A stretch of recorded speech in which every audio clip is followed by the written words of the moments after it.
Olá, começa agora o Religare Conhecimento e Religião. O Espiritismo surgiu na Europa no século XIX, depois de estudos feitos pelo pedagogo francês Allan Kardec.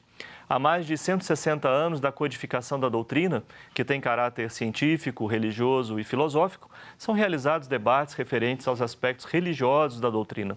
Quais são esses aspectos? Qual a relação do Espiritismo com o Iluminismo, por exemplo, e com o cristianismo? Eu vou conversar com Brasil Fernandes de Barros.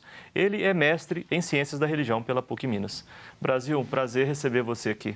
Prazer é todo meu. E não é todo dia que a gente fala com o Brasil, não é? Estou roubando a sua piadinha? Sim, vai falar com o Brasil inteiro hoje. Você pode assistir os nossos programas quantas vezes quiser pelo nosso canal no YouTube. Inscreva-se em nosso canal e fique sempre atualizado. Acesse Religare Conhecimento e Religião. Brasil, você concluiu o seu mestrado no final do ano de 2018, no final do ano passado, e você também é espírita. Você pesquisou, né, um tema de Sim. profundo conhecimento na sua trajetória pessoal. Como é que você, pesquisador, não é, e também como adepto, você apresenta o espiritismo? Bom, nós estamos, como você bem disse, né, o Espiritismo, ela se apresenta como o seu tríplice aspecto, um tríplice aspecto de filosofia, ciência e religião. Embora, inclusive, nós discutamos na nossa dissertação, né, o nosso trabalho de pesquisa, a gente fala, inclusive, que há questionamentos até sobre esse aspecto científico, religioso, filosófico. Por exemplo, o doutor Araújo, que, inclusive, salvo me engano, você também já o entrevistou aqui. Sim, Augusto Araújo já esteve aqui, professor, lá em Campina Grande. Isso, ele falou inclusive sobre essa questão do tríplice aspecto, né? Sim. Na nossa pesquisa a gente não vai trabalhar exatamente com os três aspectos, né? A gente vai trabalhar com o aspecto religioso do Espiritismo. Sim, sim. A gente... Então, uma apresentação sobre o Espiritismo é sempre essa apresentação pelo tríplice aspecto. Ela está tão intrinsecamente ligada, né? Que, Sim. por exemplo, agora em 2018, no dia 8 de dezembro, saiu o dicionário de Libras com palavras espíritas, né?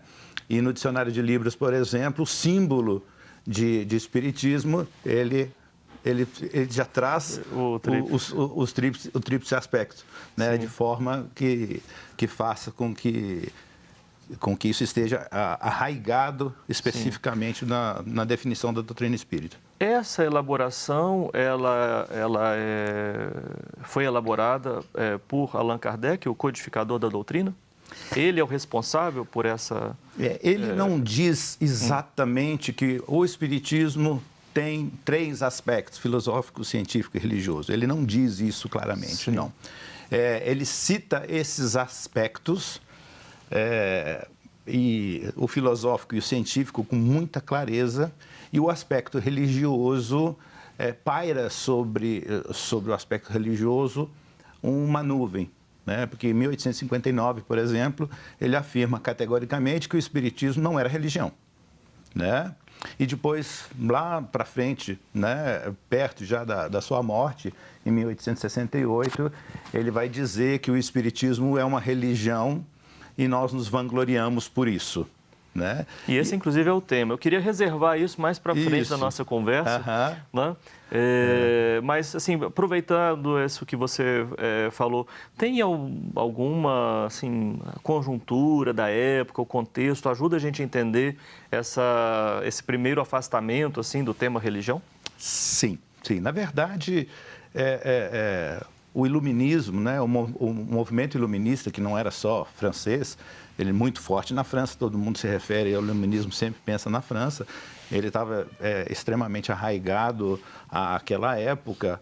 A gente vai ver, por exemplo, os chamados socialistas românticos, por exemplo, que eles vinham discutindo a questão da espiritualidade para justificar a igualdade entre os homens, né? É uma das coisas que nós abordamos no nosso trabalho. A gente vai ver muitos movimentos relacionados à questão do afastamento dos homens, né, de à época, uma pretensa força da Igreja Católica sobre as pessoas, né? As pessoas ali, elas viam a Igreja Católica como a religião, né? Principalmente na Europa, era a principal religião, né? E os iluministas queriam fugir, entre aspas, desse domínio da Igreja Católica e ter um pensamento livre. Eram os primeiros movimentos no sentido da secularização. E aí vão surgir diversos pensadores à época, cada um à sua maneira, tentando explicar a natureza, o famoso de onde viemos, para onde vamos, e cada um tentando explicar a sua maneira. E Kardec, né, procurou explicar através da questão do Espiritismo. Sim. Kardec, como pedagogo, o que é que despertou nele, né, essa investigação sobre o mundo dos espíritos, digamos assim? Kardec, ele era extremamente cético, né? E os primeiros movimentos a esse respeito, ele falava uma das frases famosas de Kardec, ele falava assim: se me provar que uma mesa tem nervos, que ela tem um cérebro para poder me responder alguma coisa, eu vou acreditar. Isso, para mim, por enquanto, é história para dormir. Foram as primeiras manifestações que tiveram, que eram as mesas girantes, que falavam, que virou moda na época na França.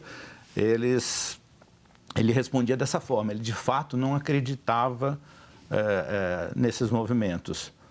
Mas, com o decorrer do tempo, ele começou a ver pessoas que ele respeitava, pessoas cada vez mais sérias, se envolvendo com as respostas que eram dadas pelos espíritos, e começou a se interessar por esse fenômeno, cientificamente falando. Sim.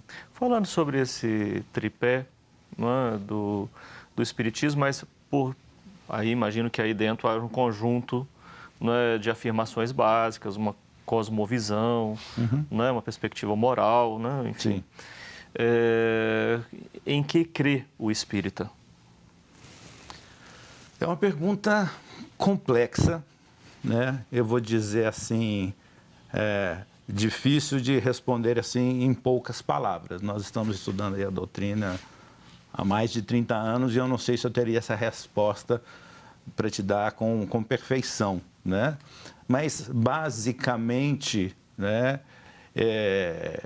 que a morte não existe, né? Que a vida continua e nós estamos num processo de evolução contínuo, vida após vida, até um momento que não será mais necessária essa experiência no corpo físico, de forma que não será, não é a vida material que vai dar todas as possibilidades de conhecimento para o homem. Eu digo a vida material, uma única vida material. Ele precisa de diversas vidas materiais, né? Passando por corpos masculinos, corpos femininos, né? Por experiências em diversas raças, em diversas localidades, em diversas religiões, para que ele possa alcançar um conhecimento que traga plenitude para o ser. Porém, tem uma questão que é fundamental. Outras crenças dessa ordem... Eu estava justamente pensando nessas outras crenças que também afirmam também isso, né? Sobre essas questões. O que é o específico, então, O específico por exemplo, inclusive na introdução do Livro dos Espíritos, logo no seu primeiro parágrafo, ele vai diferenciar espiritismo de espiritualismo, porque ele fala que acreditar na vida após a morte, acreditar na reencarnação não é o suficiente para ser espírita. A gente acredita também na possibilidade da comunicação dos vivos, do ponto de vista do corpo físico, né, com os espíritos, né, com aqueles que já estiveram aqui. Nem toda crença acredita nessa comunicação, né? E ela toda é baseada também, o espiritismo também é baseado no cristianismo, nós conseguimos entender e demonstrar, segundo o nosso ponto de vista, né? Sim. E aí, falando do nosso ponto de vista, não como cientista da religião, mas como espírita, que a reencarnação está lá presente, por exemplo, nas Escrituras. Isso é conversa para mais de que um bloco, não é? Com Vamos certeza. chamar um intervalo e a gente retoma esse ponto, porque aí sim reside uma diferença bastante significativa entre a compreensão espírita e outra compreensão também cristã, não? Perfeito. Hoje no Religário recebo Brasil Fernandes. Nós estamos falando sobre o tema religião segundo o Espiritismo de Allan Kardec. Nós vamos para um breve intervalo e voltamos já.